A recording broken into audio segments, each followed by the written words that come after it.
Kenapa mereka bisa kayak gitu teman-teman? Karena husnuzon kepada Allah. Sehingga Allah memberikan apa yang mereka harapkan. Pertanyaannya, kok sampai miskin Ustadz Abu Bakar? Katanya diganti berlipat-lipat. Karena Abu Bakar tidak berharap digantinya di dunia. Kalau Abu Bakar berharap digantinya dalam bentuk materi, Allah ganti kok. Cuman hebatnya lagi, Abu Bakar udahlah ngasih semuanya, pengen digantinya nanti aja di akhirat, bukan di dunia. Beda sama kita. Level kita yang pertama adalah ngasihnya sedikit. Udah ngasih sedikit, minta besok dibalikin. Itu kita banget tuh. Abu Bakar udah ngasihnya banyak, ya Allah, saya nggak mau diganti dengan dunia. Ganti aja di akhirat, karena saya lebih butuh di sana daripada sekarang. Sekarang mah yang penting bisa makan, bisa hidup, udah cukup. Nggak perlu lebih-lebih. Tapi di sana karena abadi, kekal, saya butuh banyak. Please, jangan diganti sekarang. Kalau Abu Bakar berharap diberikan gantinya sekarang, Allah kasih. Ada yang bahkan nggak berharap aja Allah kasih sebagai ujian. Siapa dia? Abdurrahman bin Auf. Sedekahnya banyak. Sekali Abdurrahman sedekah, ketika Nabi wafat, masing-masing istri Nabi dikasih bekal sama Abdurrahman. Karena kan Nabi itu nggak punya warisan. Miskin Ustaz, enggak, kaya. Tetapi SOP para Nabi, ini udah jadi standar operasional prosedur ya. Para Nabi itu tidak boleh mewariskan harta. Karena kalau dia mewariskan harta, orang akan mengatakan dia menjadi Nabi untuk menjadi orang kaya. Nabi punya tanah yang luas berhektar-hektar di daerah Fadak. Nabi punya harta walaupun gak sebanyak Abdurrahman. Tetapi semua itu setelah Nabi wafat diambil ke Baitul Mal dan dibagikan kepada kaum muslimin. Sehingga istri dan anak-anak Nabi mendapat bagian sama dengan kaum muslimin. Ini hanya untuk Nabi ya. Yang lain gak berlaku. Karena fikih Nabi beda dengan fikih kita. Sehingga ketika Nabi wafat istri Nabi gak punya harta, gak punya bekal apa-apa. Susah, maka sebagai bentuk rasa ingin memuliakan keluarga Nabi, Abdurrahman bin Auf memberikan bekal kepada setiap istri Nabi. Satu orang berapa coba? 21 miliar kalau dikonversikan dengan rupiah. Satu orang 21 miliar. Dan itu belum apa-apa dari harta Abdurrahman bin Auf. Kalau ngasih itu banyak banget. Pernah Abdurrahman bin Auf mau menyumbangkan hartanya, dia bawa tuh. Kata Aisyah, sekali Abdurrahman datang membawa hartanya, kami pikir itu adalah pasukan perang. Hartanya itu dibawa oleh ribuan ekor onta. Ontanya aja udah mahal, apalagi di atas onta, ribuan onta dia bawa tuh. Ribuan onta ini masing-masing dibawa oleh budak-budak yang banyak, oleh pekerja yang banyak, sehingga kesannya itu kayak pasukan perang yang mau menyerang kota Madinah. Itulah Abdurrahman bin Auf. Kenapa dia menyumbang sebanyak itu? Pengennya habis. Ya Allah, pengen habis. Gak habis-habis ini. Tapi datang lagi sampai Abdurrahman nangis gara-gara kaya. Aneh kan? Kita nangis gara-gara miskin, dia nangis gara-gara kaya. Aduh, kok kaya sih? Abdurrahman, astagfirullah, kenapa sih kamu kayak gelisah banget? Ya, kaya soalnya. Kaya gelisah. Coba bayangin kelas kayak gitulah yang Allah kasih banyak. Kasih terus karena Allah tahu gak masalah buat dia. Kekayaan gak akan jadi ujian buat dia mah. Memang diuji tetapi gak akan jadi ujian. Habis lagi, sumbangin lagi. Sama kayak Utsman. Ada beberapa sahabat yang memang terkenalnya kayak gitu. Utsman, Abdurrahman, Sa'ad bin Mu'az. Ini orang-orang yang kaya raya tapi gak habis-habis. Tapi mereka gak pernah merasa lebih beruntung daripada yang miskin. Seperti Bilal, Ibnu Mas'ud. Abu Bakar yang udah jatuh miskin juga nggak pernah. Makanya saya nggak setuju ya dengan istilah berbagi dengan mereka yang kurang beruntung. Saya nggak setuju. Itu banyak artis-artis kalau bikin acara bagi-bagi sama anak yatim sama fakir miskin bahasanya alhamdulillah hari ini bisa berbagi dengan mereka yang kurang beruntung. Emangnya untung dan rugi itu dihitung dari harta? Enggak. Untung rugi itu bukan dari harta. Harta itu hanya masalah nasib. Bisa jadi orang yang miskin terkadang lebih beruntung daripada orang kaya. Kenapa? Saya kenal dua orang yang satu miskin, satu kaya. Tapi menurut saya lebih beruntung si miskin. Si miskin ini setiap hari bisa makan bareng dengan keluarganya. Sambil makan mereka bisa ngobrol. Mungkin gak di restoran, di rumah. Tapi ngobrol. Bercanda, ngobrol. Mirip banget dengan film film Indonesia tuh yang orang kaya baru ya. Yang kata bapaknya uang banyak gak cukup, sedikit cukup gitu kan. Bisa ngobrol, bisa tanya kamu gimana di sekolah, kamu di kampus kayak gimana, kamu lagi karya apa sekarang. Bercanda, makan malam bareng walaupun ikan dibagi-bagi. Sedangkan satu lagi keluarga kaya yang saya kenal, mereka makan bareng juga tapi di restoran. Cuman gak bisa ngobrol, kenapa? Ibunya sibuk dengan HP sosialita, ayahnya punya HP 2 karena bisnis, anaknya masing-masing HP-nya satu-satu dan mereka sibuk semuanya gini. Yang pesen makanan ayahnya. Kak, kamu pesan apa? Ikut aja, terserah. Ini lihat dulu menunya. Udah itu aja. Sibuk semuanya. Ini gak happy nih. Buat saya kasihan banget ya. Justru karena mereka punya harta, akhirnya dibeliinlah gadget satu-satu yang mahal. Kemudian kuotanya unlimited sehingga bisa ngapa-ngapain aja. Tapi itu telah menjauhkan mereka dari kehangatan keluarga. Yang ini karena gak punya handphone kecuali bapaknya. Handphonenya juga masih hitam putih, jadul. Yang lain gak ada yang punya handphone.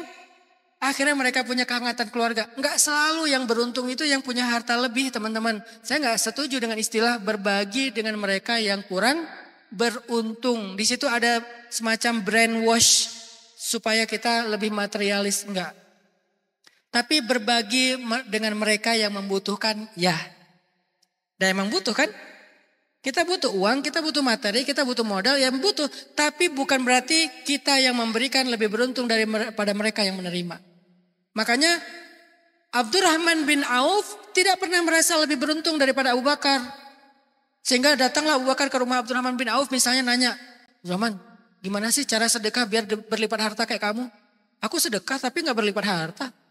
Sedekah aku habis aja udah, sekarang aku jadi orang miskin. Sementara kamu masuk sedekah dapat lagi, sedekah dapat lagi. Rahasianya apa sih? Gak pernah Abu Bakar belajar itu dari Abdurrahman. Yang ada Abdurrahman datang ke Abu Bakar, ya Abu Bakar, gimana jadi orang kayak kamu? Yang Allah muliakan di langit, Allah muliakan di surga. Aku tuh gelisah, kenapa? Aku takut amalan soleh yang aku lakukan sedikit ini sudah Allah bayar di dunia dengan kekayaan yang berlimpah. Nanti aku gak dapat apa-apa di akhirat. Aku pengen jadi seperti kamu, wahai Abu Bakar. Jadi rasa yakin mereka ke Allah itu luar biasa teman-teman. Sampai mereka itu kalau ngapa-ngapain itu selalu mikirin Allah, mempertimbangkan Allah, melibatkan Allah, memilih Allah. Allah aja terus. Pasti masuk tuh dalam kehidupan mereka. Dan bahkan prioritas. Gak pernah Allah itu yang kesekian. Nanti aja kalau udah mentok. Formalitas doang, enggak. Benar-benar andalan. Husnuzonnya yang luar biasa. Makanya kita belajar. Angka berat kita tuh berapa sih? Mau nabung di langit. Saya gak bilang dulu minjamin atau investasi atau berdagang. Nabung deh. Berapa sih angka berat kita? Angka berat saya 1 juta Ustadz. Itu 1/3, ya Ustadz. Karena jangan lebih dari 1/3. Kalau lebih dari 1/3 harus dengan syarat dan ketentuan tadi. Oke, 1/3-nya berapa?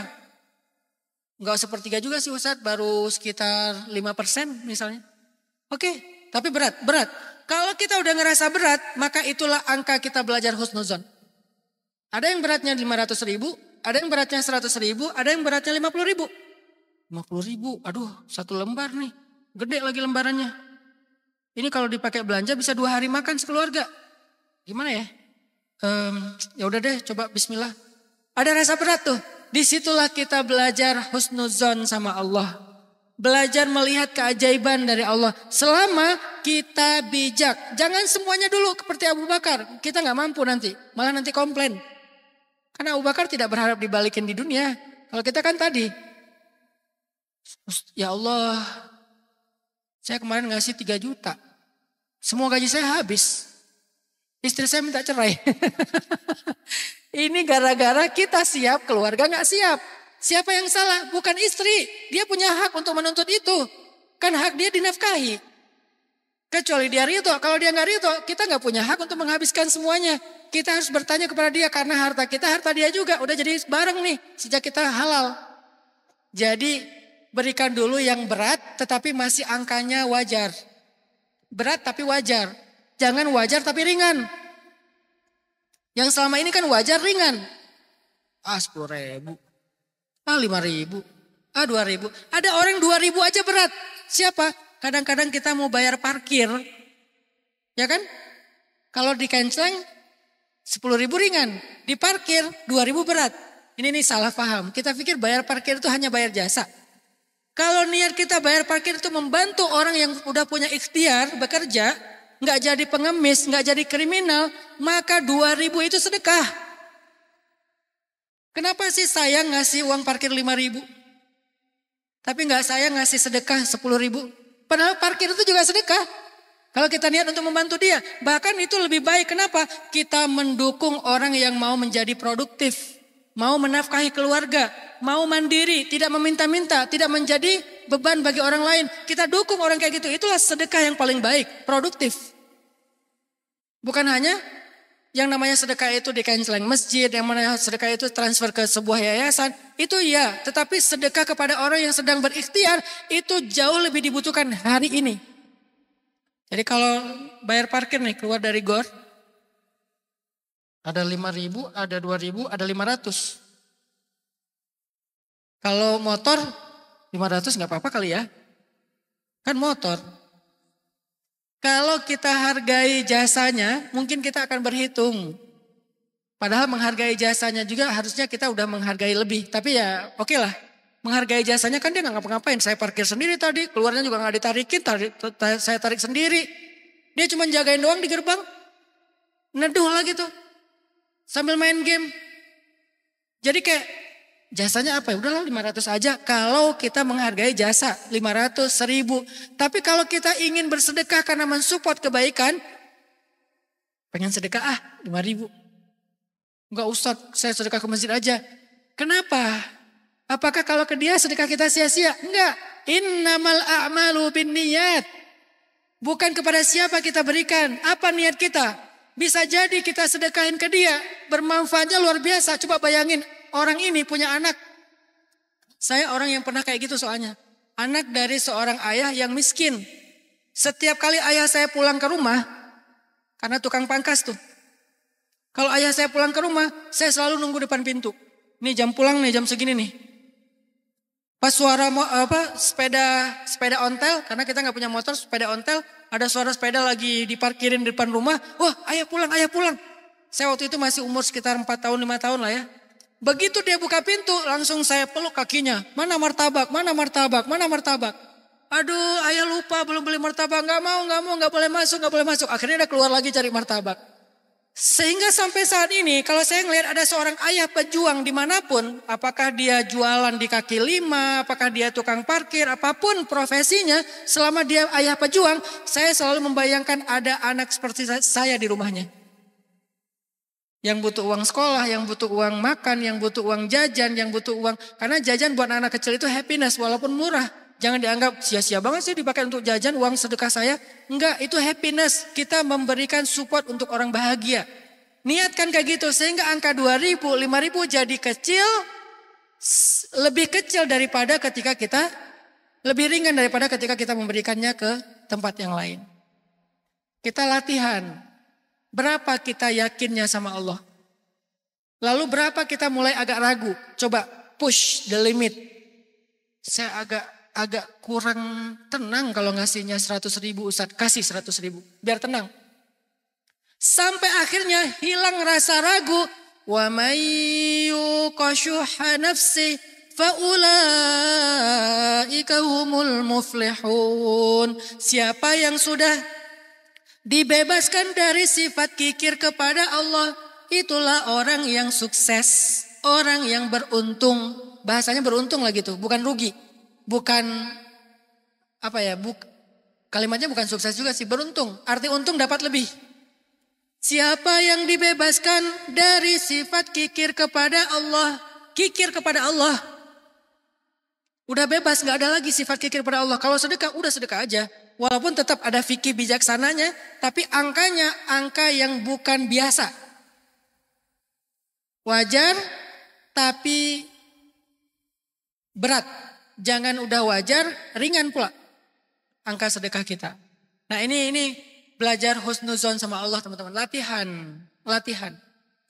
Berharap kepada Allah yang baik. Berprasangka Allah pasti ngasih yang baik. Kenapa? Nanti teman-teman kapan-kapan belajar deh tentang Asmaul Husna. Salah satu di antara sifat Allah itu ada yang namanya Rahman. Dan yang kedua Rauf. Tahu nggak arti Rahman itu apa? Rahman itu artinya pengasih. Apa arti pengasih? Banyak orang Indonesia memahami pengasih itu artinya suka ngasih. Bukan, pengasih itu artinya gampang kasihan. Kalau penyayang baru ngasih. Kalau kasihan itu pengasih. Jadi pengasih dan penyayang gampang kasihan akhirnya ngasih. Makanya Ar-Rahman Ar-Rahim. Maha pengasih lagi maha penyayang. Kasihan ya bantuin deh. Kasihan ya tolongin deh. Itu namanya pengasih dan penyayang. Kalau penyayang aja nolongin tapi gak kasihan. Kalau pengasih aja kasihan ya tapi gak dibantu. Pengasih doang. Allah pengasih dan penyayang. Udahlah kasihan bantuin. Makanya Allah punya nama Ar-Rahman yang maha pengasih. Maksudnya Allah itu mudah sekali kasihan sama hambanya. Lebih daripada seorang ibu yang mudah kasihan kepada anaknya. Atau ayah yang kasihan kepada anaknya. Biasanya beda nih. Kalau ayah dia dekatnya sama putrinya. Kalau ibu sama putranya. Walaupun dua-duanya sayang.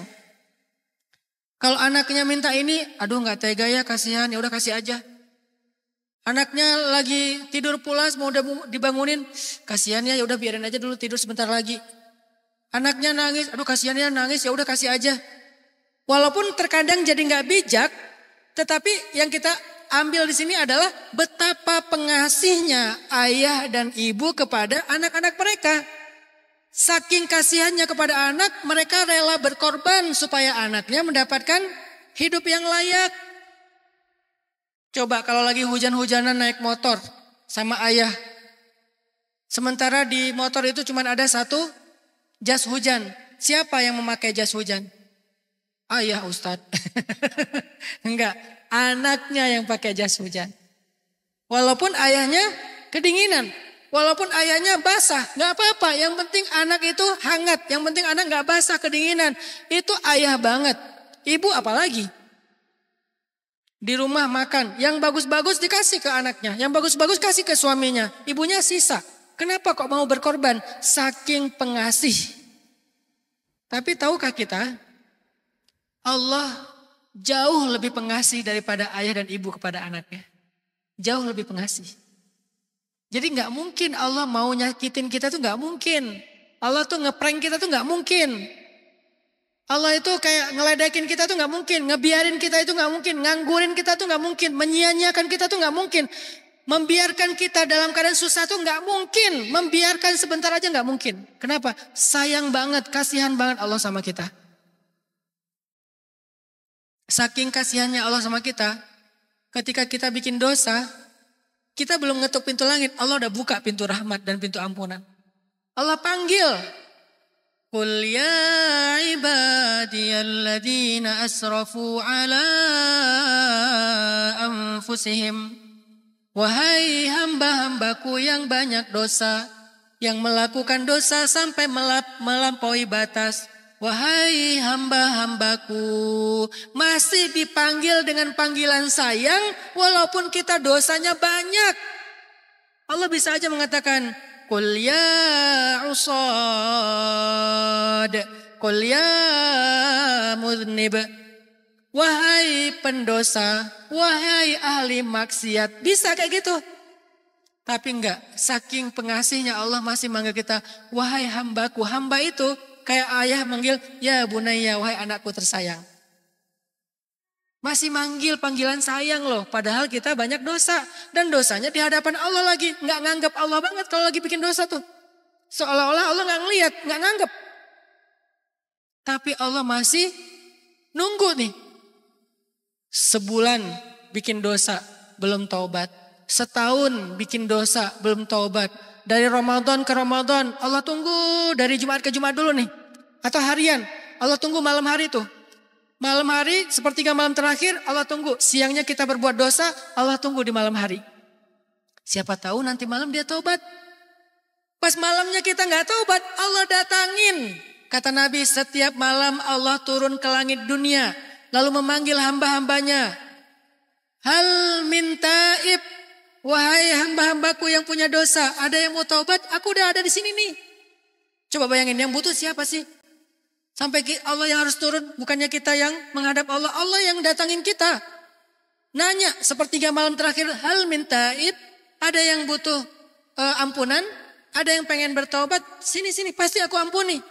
Hal min hajah, ada yang butuh bantuan? Sini aku bantu. Sepertiga malam, gak datang kitanya, gak bangun.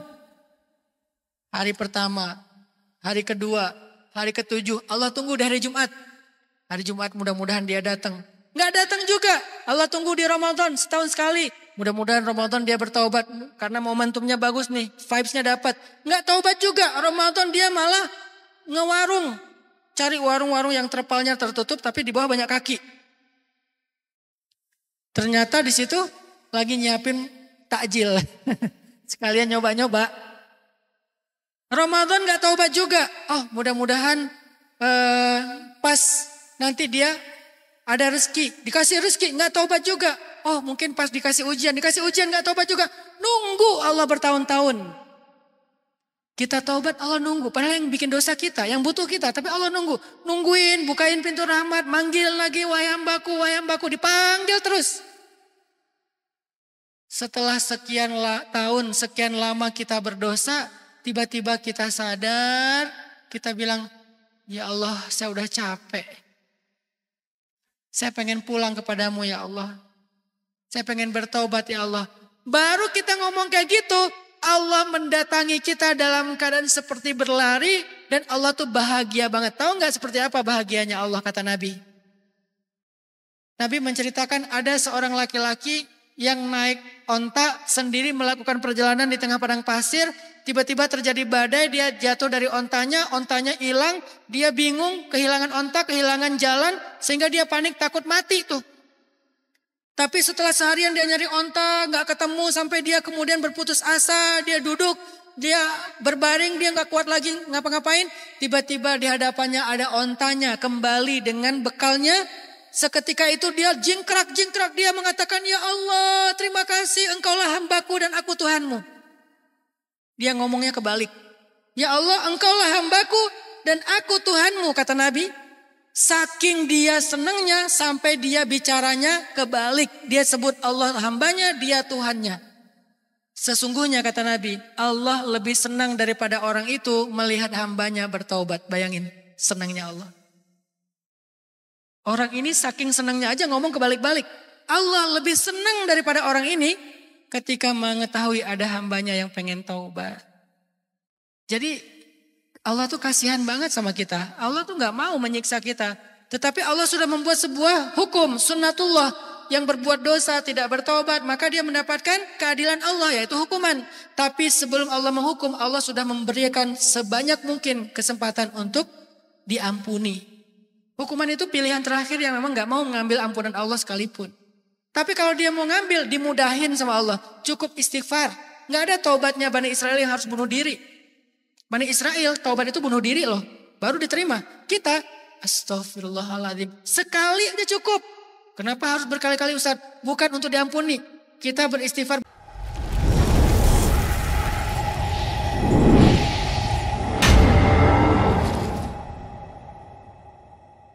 Berkali-kali untuk membersihkan hati.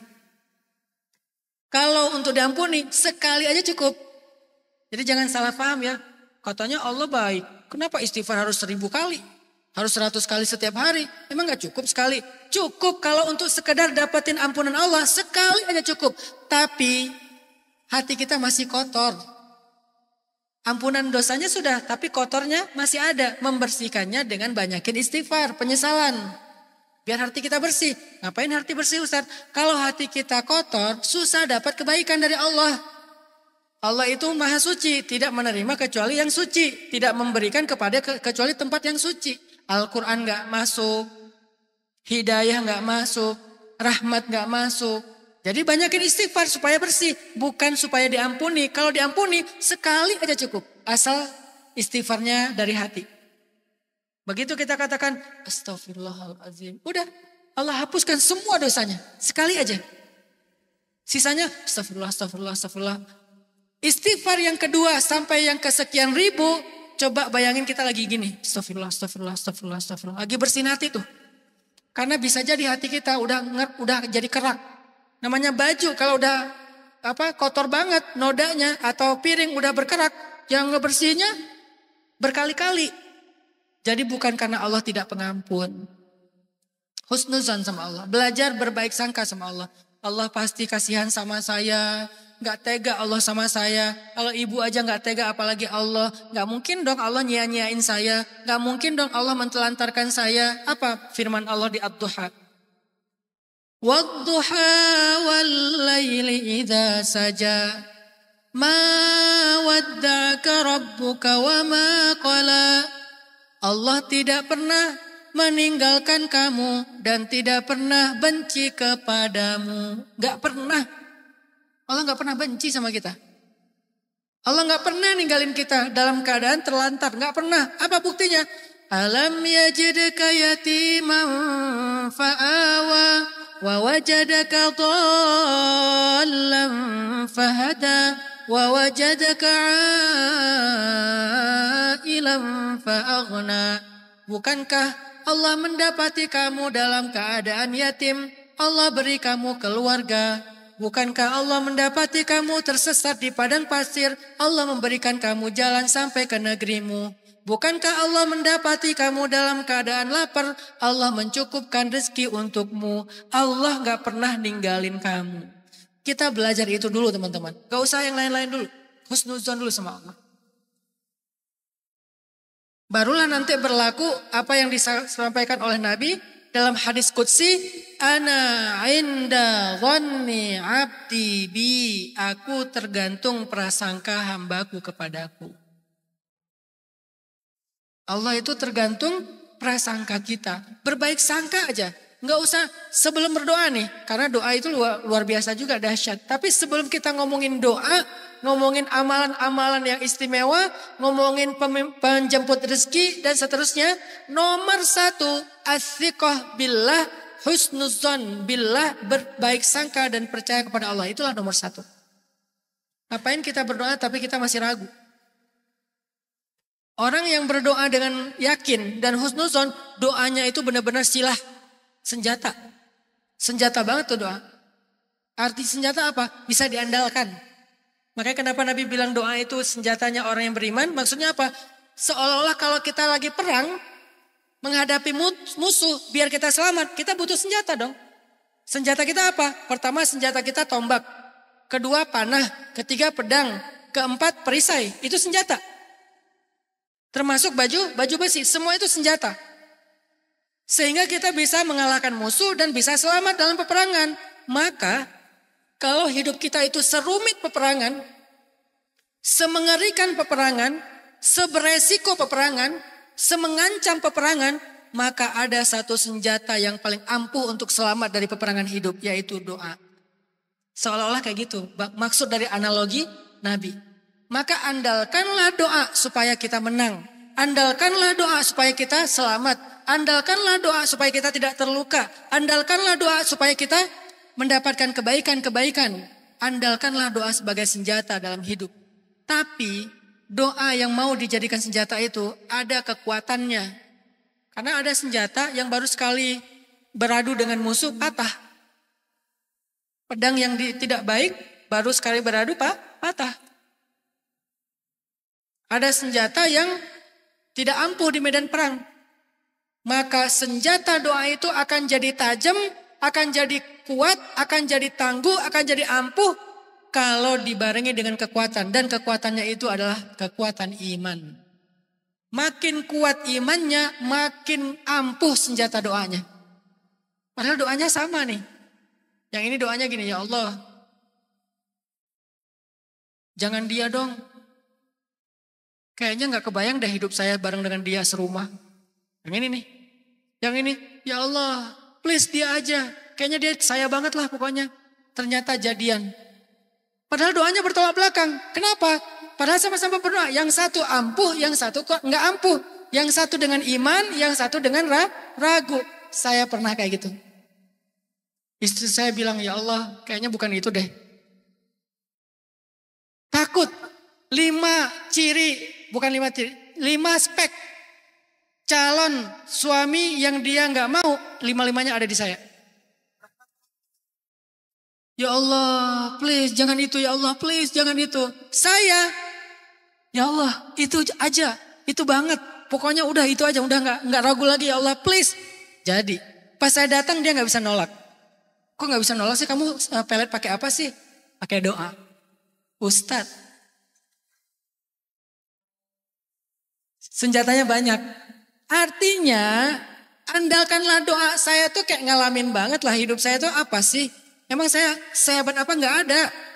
Rezeki yang Allah berikan, kemudahan dalam dakwah yang Allah berikan, kemudahan dalam keluarga yang Allah berikan, semua itu nggak ada satupun yang karena saya tuh ngerti sesuatu, nggak ada. Saya hanya orang yang beruntung. Yang keberuntungan itu saya dapatkan dengan mengandalkan Allah. Nggak pernah kebayang.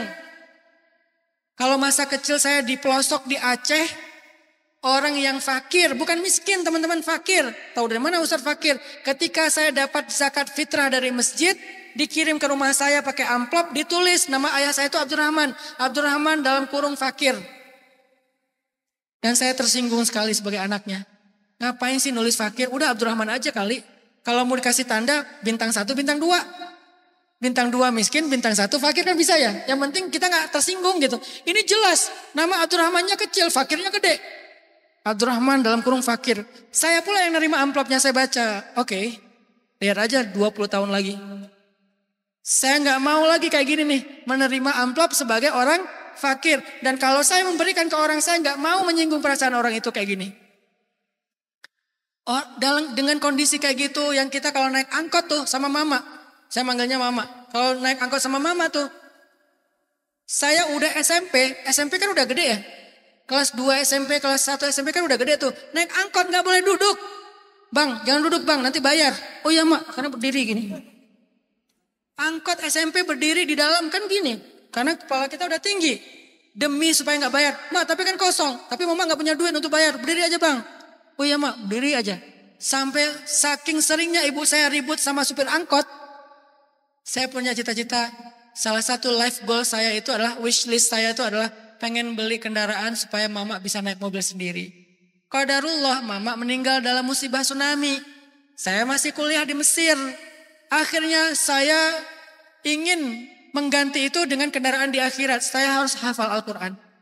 Supaya punya kendaraan untuk orang tua. Tapi untuk keluarga, saya pengen anak saya gak ngerasain lagi seperti yang saya rasain. Naik angkot selalu berdiri padahal udah SMP. Itu artinya gak pernah saya membayangkan Allah akan mengganti kehidupan saya menjadi jauh lebih mudah, lebih nyaman. Kalau hanya mengandalkan diri saya sendiri. Gak mungkin teman-teman, sering salah. Saya sering salah pilih. Salah pilih jurusan. Salah pilih usaha. Akan sering salah pokoknya. Secara akademik gak sukses-sukses amat. Biasa-biasa aja walaupun kuliah di Mesir. Tapi bukan orang yang cum laude, yang S3. Saya bahkan dapat nilai pas dapat ngelihat ijazah. Jadi apa dengan ijazah kayak gini ya? Enggak bisa ngandelin diri sendiri. Satu-satunya yang membuat saya ada di titik ini, walaupun ini biasa aja dibandingkan beberapa orang yang sukses di hadapan saya, tapi saya merasa udah lebih baik daripada masa lalu saya karena Allah, bukan karena saya. Karena Allah itu dengan cara apa Ustaz? 1, doa ibu, doa ayah, doa istri, doa anak, doa guru, doa saya. Doa saya itu yang kesekian. Nomor 1 doa ibu, doa ayah, doa istri. Makanya jangan berpikir ketika cowok-cowok sukses itu karena kalian. Emangnya kalian bisa kayak gitu sebelum menikah? Kan enggak kan? Kalian bisa sukses setelah menikah, berarti ada yang beda nih. Apa bedanya? Dulu kalian berdoa sendiri. Bisa jadi doa kalian lama sampai ke langit. Kenapa? Berat dengan dosa. Dan cenderung laki-laki lebih banyak dosa daripada perempuan. Sehingga akhirnya setelah menikah, kenapa kok mudah sekali rezeki, karir, jabatan, segala macam kok dimudahin? Karena ada yang diam-diam mendukung kalian, tidak secara langsung tetapi di atas sajadah. Yaitu doanya yang tidak ada hijab dengan Allah. Doa siapa? Ibu kita, ayah kita, istri kita, anak kita, guru kita. Baru yang keenam mungkin kalau gak ada yang lain juga nih, kita. Intinya sih doa. tetap aja doa. Makanya saya katakan doa itu emang dahsyat sih. Dengan syarat yakin. Yakin di dalam hati. Gak pernah terbayangkan saya kuliah di luar negeri, gak ada beasiswa, berangkat gak punya modal, gak bawa uang 1 rupiah pun bisa selamat. Sementara teman-teman saya, anak pengusaha, anak anggota dewan, anak pejabat, orang kaya, beasiswa, berangkat tenang mereka. Kalau gak beasiswa, bapaknya ngirim. Tiap bulan dikirimin. Kalau dikirimin tuh mereka pergi ke ATM, saya ngeliatin mereka kalau pergi ke ATM. Kan ATM tinggal narik konversi dari rupiah ke pon Mesir ya. Mereka ngambil. Saya ngeliatin aja enak ya. Mereka tiap bulan tuh ke ATM ngambil, ke ATM ngambil. Saya bukan dikirimin, ngirimin. Mending mana? Dikirimin atau ngirimin? Ngirimin. Artinya lebih dong. Mereka dikirimin, saya ngirimin. Saya setiap bulan nanya, "Mak, butuh apa, Mak?" "Udah mau Ramadan nih, Bang. Kita di rumah selalu ngerepotin tetangga minta es batu. Mama kayaknya butuh kulkas yang kecil juga gak apa-apa. Ya udah Mak, berapa harga kulkas?" Waktu itu 1.300.000. Kirim 1.300.000, beli kulkas. "Mak, butuh apa, Mak?" "Gak enak setiap kamu telepon Mama ngerepotin tetangga. Karena teleponnya ke rumah tetangga, dulu gak ada handphone. Bisa gak pasang telepon di rumah kita? Bulanannya berapa, Mak?" "Ya sekitar 200.000 lah." "Ya udah Mak, pasang aja." Pasang. "Mak, butuh apa, Mak?" "Adik kamu tuh mau lulus, butuh biaya, udah 2 bulan gak bayar uang sekolah. Kenapa Mama gak ngomong?" "Gak enak kamu ngirim-ngirim terus." "Ya udah kirim." Enak dikirimin atau ngirimin? Ya pasti enak ngirimin. Padahal berangkatnya saya sangat prihatin gak punya apa-apa. Dan yang lebih dahsyatnya lagi, saya berangkat sendiri gak punya modal, pulang bertiga. Yang kaya-kaya beasiswa berangkat sendiri, pulang sendiri. Kita yang susah berangkat sendiri pulang bertiga. Sama siapa Ustaz? Sama istri dan anak. Nikah di sana, Allah karuniai anak, pulang bertiga. Jadi saya pikir apa ya ini rahasianya ya? Kok gini ya? Ngandalin saya gak banget deh. Udahlah gak dapat beasiswa. Di sana juga biasa-biasa aja. Apa ya? Oh ternyata doa ibu, doa ayah yang tadi itu. Terakhir doa sendiri. Setelah menikah lebih dahsyat karena ada 2 lagi yang berdoa, yaitu istri dan anak. Anak kita mungkin polos ya, namanya anak kecil gitu. "Ya Allah, mudahkanlah pekerjaan Baba." Kan mereka manggilnya Baba. "Mudahkanlah pekerjaan Baba." Tapi justru kepolosan itulah yang membuat doa mereka dahsyat karena mereka belum punya dosa. Kita gak pernah sadar kan betapa anak kita itu mendukung kita. Jadi jangan sombong ngerasa ayah ini yang paling berjasa di rumah tangga ini. Ayah nyari nafkah siang dan malam bla bla bla bla bla. Sehingga ketika pulang ke rumah harus jadi raja. Dan seolah-olah semuanya rendah di mata kita. Padahal kita gak akan ada di titik ini tanpa doa mereka yang sangat tulus. Terutama doa anak kita. Kenapa kita marahi dia? Kenapa kita sampai menyakiti dia? Kenapa kita sampai menyakiti bahkan menzolimi dia? Seperti kejadian-kejadian akhir-akhir ini bahkan membunuh anaknya sendiri. Kenapa? Karena ini orang udah gak belajar iman lagi, udah gak belajar agama lagi, udah gak belajar bijaksana. Yang muncul hanyalah hawa nafsu dan amarah. Hanya gara-gara gak bisa membiayai anaknya khitan, dipotong kemaluannya. Hanya gara-gara anaknya minta jajan, dibunuh. Balik lagi, kita belajar husnuzon sama Allah. Maka semuanya bisa mulai berubah teman-teman. Awal dari perubahan hidup kita, coba perbaiki dulu hubungan kita dengan langit. Terakhir ada satu quote dari para ulama. Yang mudah-mudahan ini bisa kita catat jadi kayak guidance kita, life hacks kita, quote dalam hidup kita. Kata para ulama, "Man aslaha ma bainahu wa bainallah, aslahallah ma bainahu wa bainan nas." Artinya, siapa yang memperbaiki hubungan antara dia dengan Allah, Allah akan memperbaiki hubungan dan urusan antara dia dengan manusia.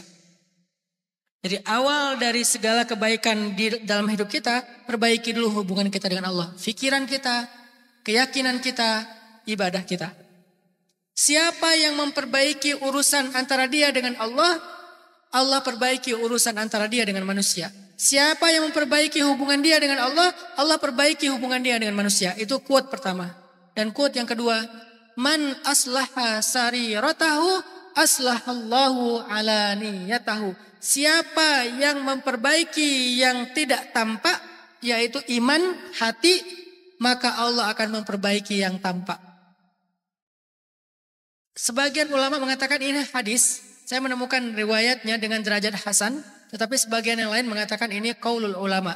Saya lebih cenderung meyakini ini adalah hadis dengan derajat hasan. Siapa yang memperbaiki hubungannya dengan Allah, Allah perbaiki hubungannya dengan manusia. Siapa yang memperbaiki urusan yang tersembunyi, yaitu hatinya, Allah akan perbaiki urusan yang tampak, yaitu hidupnya. Mudah-mudahan kita bisa memperbaiki yang tersembunyi, yaitu pikiran kita, perasaan kita, yakin kita. Insya Allah, Allah akan memperbaiki kehidupan kita, pekerjaan kita, rumah tangga kita, karir kita, dan segala sesuatu dalam urusan hidup kita, insya Allah. Itu saja yang bisa saya sampaikan, sekedar booster dan sharing semangat. Mudah-mudahan ini bisa menambah iman, karena tujuan kita duduk dalam majelis ilmu bukan untuk menghakimi orang lain, bukan untuk jadi orang yang galak setelah berhijrah, bukan untuk dapat kaca pembesar menemukan aib orang, tetapi tujuan kita duduk dalam majelis ilmu untuk nambah iman dan dapat cermin untuk memperbaiki diri sendiri. Billahi taufiq wal hidayah. Barakallahu li walakum. Wassalamualaikum warahmatullahi wabarakatuh. Waalaikumsalam warahmatullahi wabarakatuh. Barakallahu fiik, jazakallahu khair kepada guru kita Ustaz Ataki. Ini sedikit Ustaz sebelum nanti ditutup dengan doa dan juga muhasabah. Ini ada beberapa pertanyaan yang saya mau sampaikan. Ini amanat dari teman-teman di Banjarbaru Ustaz. Sebenarnya tadi Ustaz sudah menjawab pertanyaan. Karena ini sudah saya compile pertanyaannya. Ini seputaran jodoh semua Ustadz ya. Masya Allah. Ikhwan. Gimana? Ikhwan dan Ahwat, Galuh sama Anang sama aja kalau di sini ya. Gimana supaya tips dapat jodoh? Kan hari ini temanya bagaimana mengetuk pintu langit Ustadz. Ini ada nggak tips untuk mengetuk pintu hatinya si dia gitu ya. Kemudian juga Ustadz ini jodoh lagi dan jodoh lagi. Dan ini mungkin pertanyaan yang selanjutnya Ustadz. Selain jodoh yang sudah saya compile adalah ini Ustadz saya ingin bertanya. Ini kan sekarang banyak sekali sosial media di Instagram, di TikTok. Ini banyak sekali influencer yang mengajak buat beramal soleh gitu Ustadz. Mengajarkan kayak misalnya tips untuk berbuat baik atau lain sebagainya. Ini apakah kita boleh mengamalkan apa yang selebtok atau selebgram itu share. Sementara mereka tuh bukan ulama, bukan guru dan nggak ada basic agamanya. Mungkin ada yang mau terakhir disampaikan sama Ustaz Anantaki. Baik Kak Buni, pertanyaan yang kedua dulu karena ini penting biar nggak salah paham.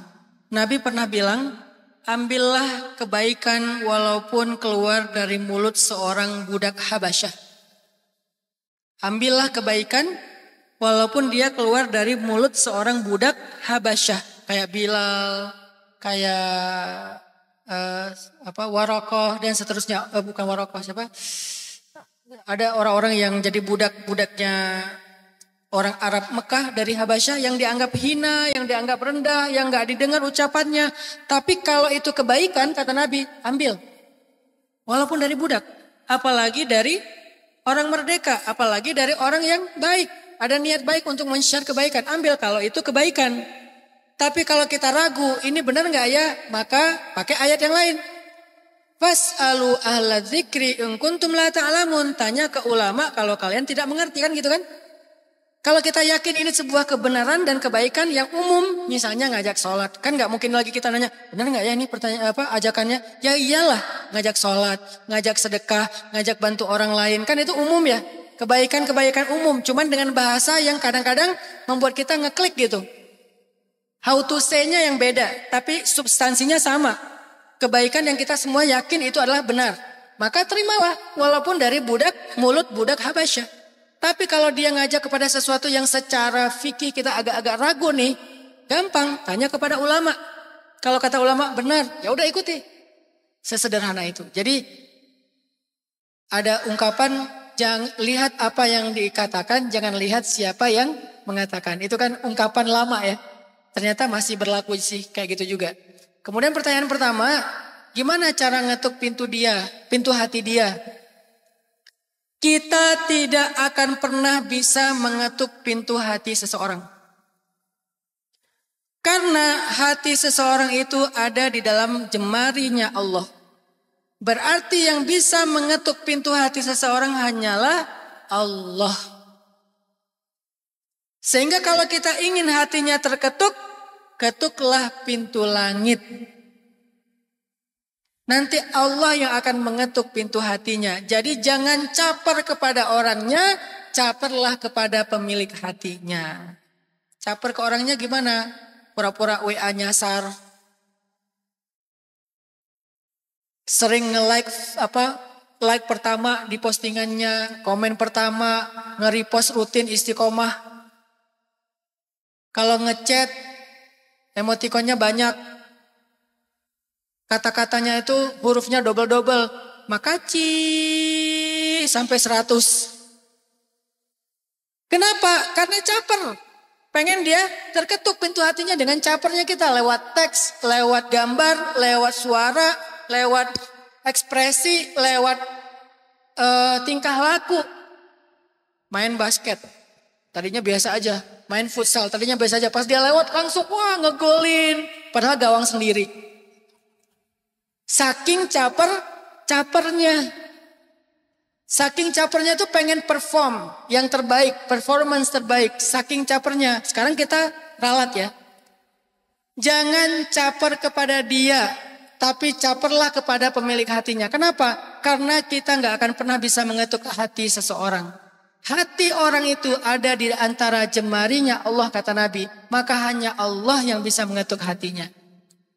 Caranya caperlah ke Allah. Cara caper ke Allah gimana? Bukan ngirim emoticon. Bukan ngirim WA dengan I yang banyak.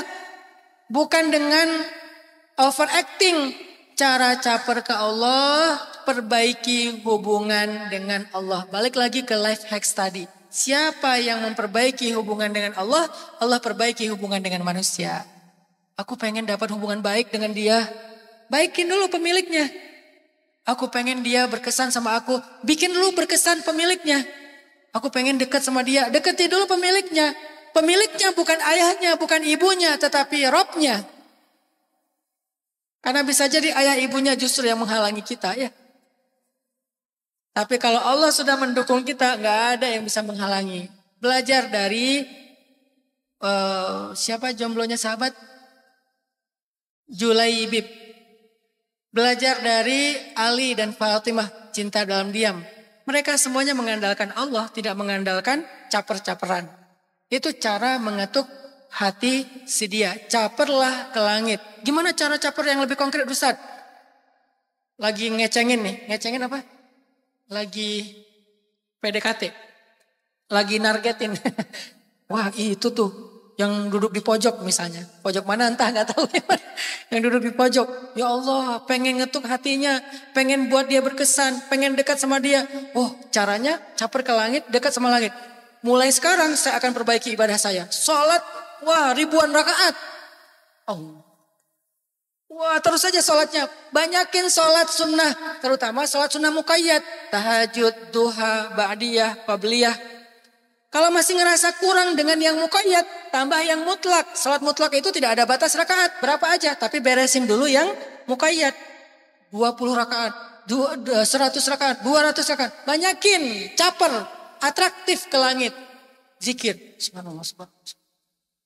Lagi di motor, lagi di mobil. Full zikir, kenapa? Lagi caper ke langit.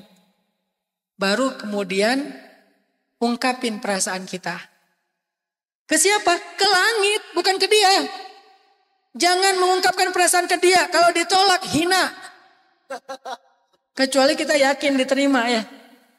Kalau masih kayak gambling, janganlah. Ntar gak akan berani ketemu lagi. Sampai tua tuh malunya tuh. Mending pastiin dulu lah. Pastiin dulu. Makanya kita ungkapin perasaannya ke langit. Ya Allah. Aku tuh gak ada perasaan kecuali karena Engkau. Curhat-curhat sama Allah tuh ngomong tuh yang indah. Aku tahu ini perasaan belum layak, belum pantas karena belum halal. Tapi aku gak bisa ngelupain dia ya Allah. Bantu aku ya Allah untuk bisa mendapatkan dia atau mendapatkan yang lebih baik dari dia. Kalau bisa sih dia. Kadang-kadang kita sok tahu banget ya. Padahal Allah lebih tahu yang terbaik buat kita. Kalau bisa sih dia ya Allah. Gak tahu aku bisa bahagia gak dengan yang lain ya. Kalau dia sih insya Allah. Padahal lagi ngomong ke Allah tuh. Merasa lebih tahu. Ngomong. Curhat sama Allah. Ungkapin perasaan kita. Ya Allah, apakah boleh aku mencintainya? Kalau boleh maka halalkan kami. Kalau gak boleh maka berikan aku pengganti yang lebih baik. Minta, ungkapin, curhat, munajat. Seperti Nabi Zakaria, seperti Nabi Ibrahim. Walaupun temanya berbeda tapi sama-sama munajat. Maka itulah cara terbaik mengetuk hatinya. Boleh sebut nama Ustaz? Boleh. Karena ada dalilnya. Dulu ada tabi'in berdoa di depan rukun Yamani Ka'bah. Menyebutkan nama perempuan yang dia inginkan.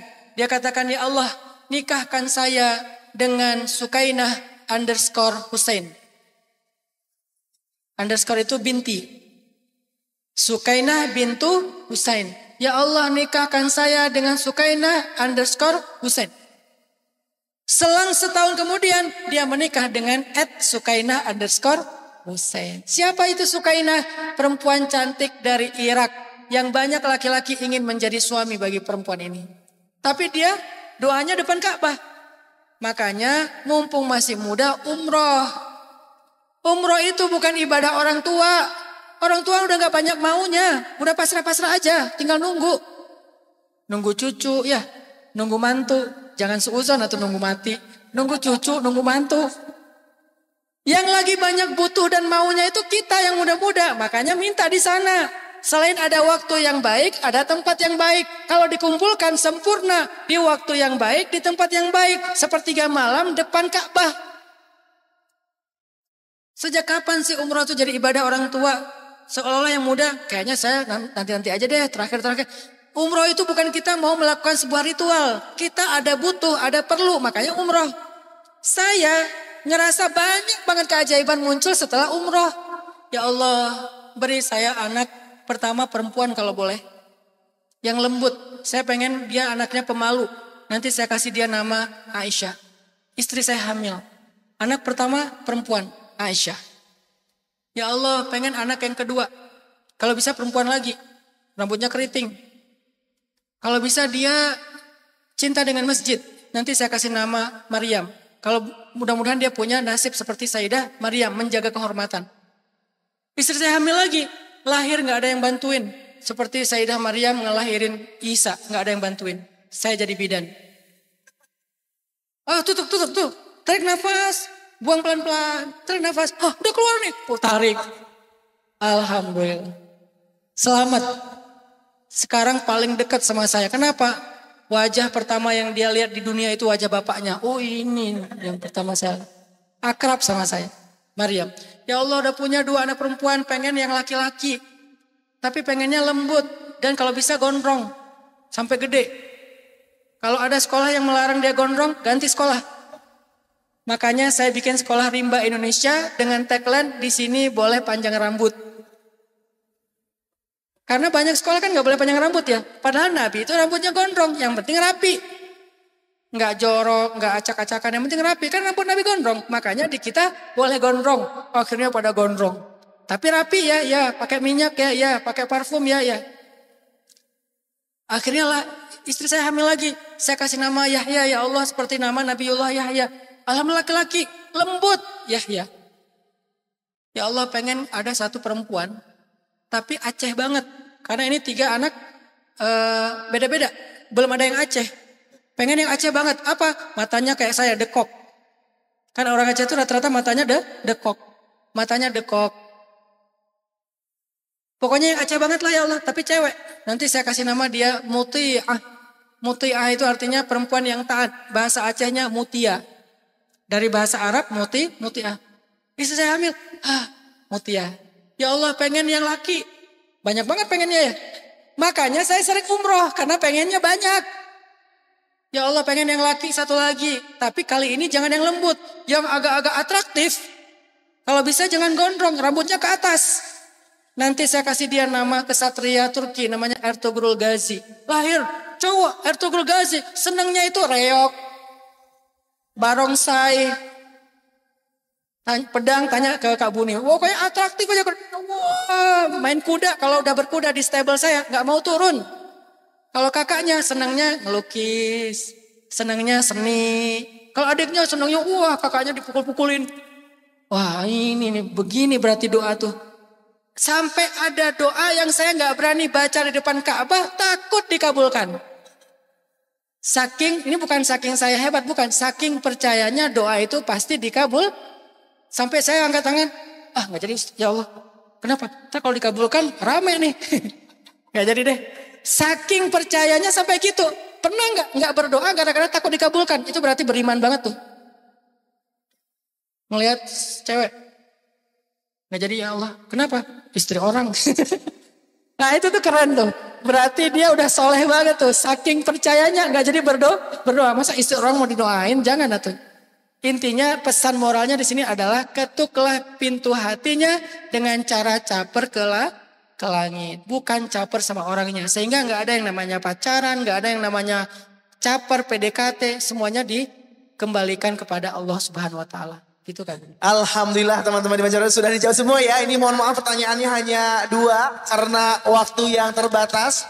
Dan kita akan tutup untuk acara Tabligh Akbar Pemuda Banjarbaru bersama gurunda kami Ustaz Ranan At-Taqi ini dengan doa dan muhasabah. Untuk itu kepada gurunda Ustaz Ranan kami persilahkan. A'udzu billahi minasy syaithanir rajim. Bismillahirrahmanirrahim. Alhamdulillahi rabbil alamin.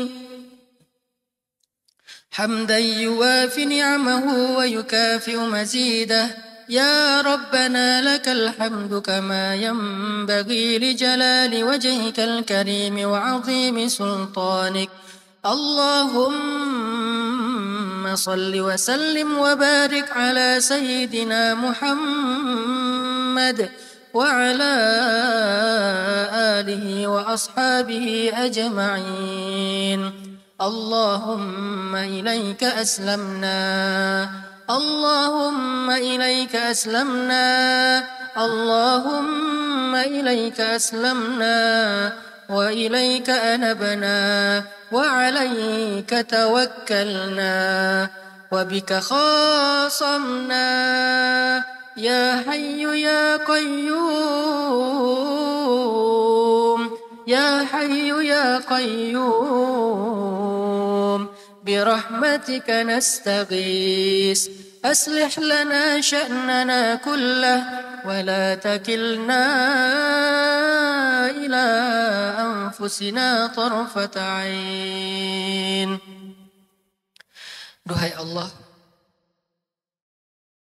segala puji bagimu atas nikmat yang Engkau berikan kepada kami hari ini ya Allah. Hari ini kami mendapatkan nikmat ilmu, nikmat untuk bisa memperbaharui iman di dalam majlis yang kami harapkan mendapatkan rahmat-Mu. Hari ini kami belajar ayat-ayat-Mu, hadis-hadis Nabi-Mu, kisah-kisah teladan dari orang-orang solih di antara hamba-Mu.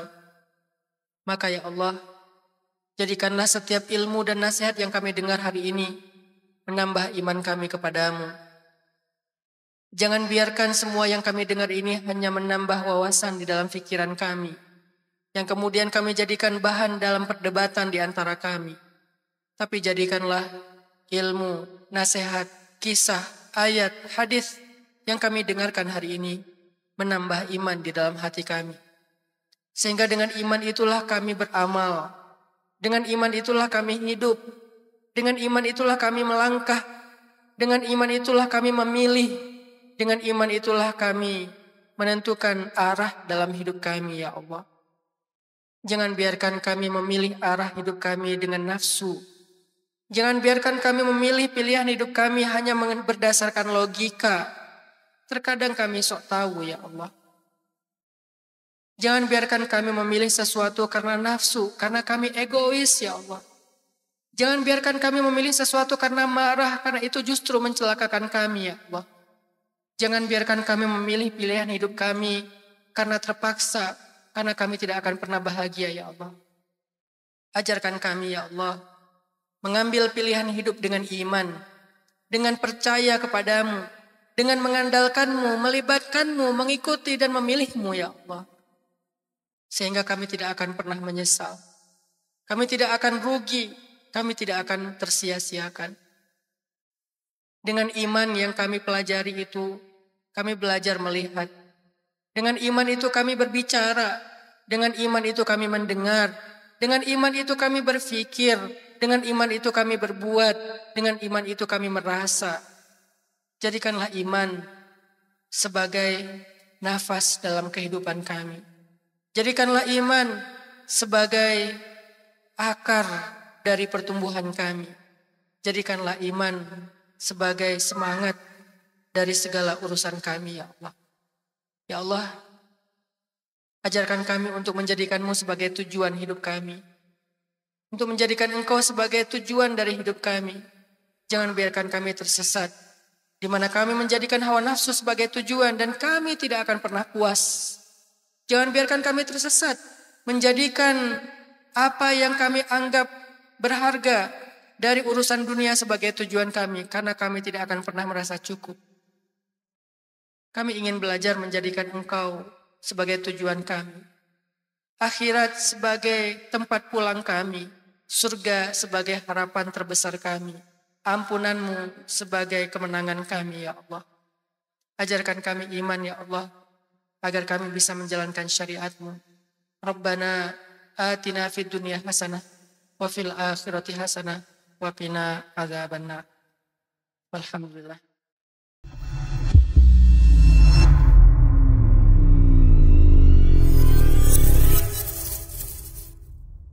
Ustadz Hanan At-Taqi menjelaskan pentingnya bersikap husnuzon, berprasangka baik, kepada Allah, yang merupakan kunci untuk memperoleh keberkahan dan kebahagiaan dalam hidup. Beliau mengangkat kisah Abu Bakar dan Abdurrahman bin Auf sebagai contoh orang yang memberi dengan ikhlas, tanpa mengharapkan balasan duniawi.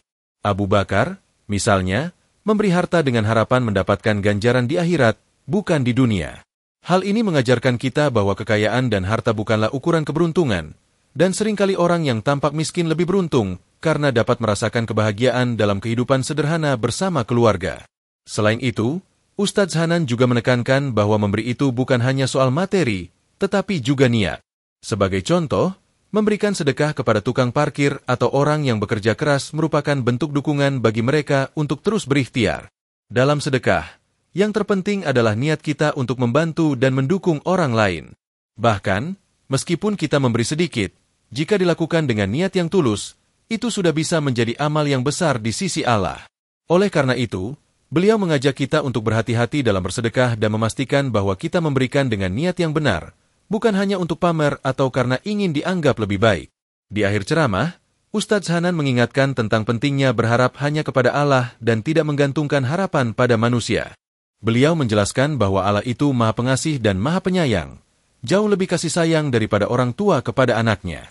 Dengan berprasangka baik kepada Allah, kita dapat lebih tenang dan yakin bahwa Allah akan memberikan yang terbaik untuk kita. Segala usaha dan ikhtiar yang kita lakukan, termasuk dalam memberi atau berdoa, harus selalu diiringi dengan tawakal kepada Allah, karena Dialah yang Maha mengetahui apa yang terbaik untuk setiap hambanya.